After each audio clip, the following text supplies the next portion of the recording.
Mga kababayan, ang black propaganda ay maruming bahagi ng politika at gagamitin itong sandata laban sa akin ng mga taong nangangarap na makita tayong bigo sa pagtupad ng ating sinumpaang tungkulin sa bayan. Nagiging mas matindi, mapangahas at desperado na ang mga paninira sa akin ngayon. Bahagi ang mga ito ng isang organisadong demolition job na ang layunin ay sirain ang aking integridad at gumawa ng imahe na ako ay isang mamamatay tao na korap, abusado, taksil at isang warlord.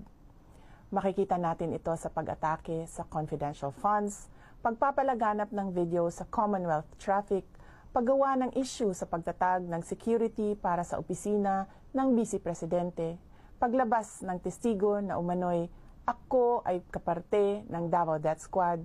sa malisyosong ulat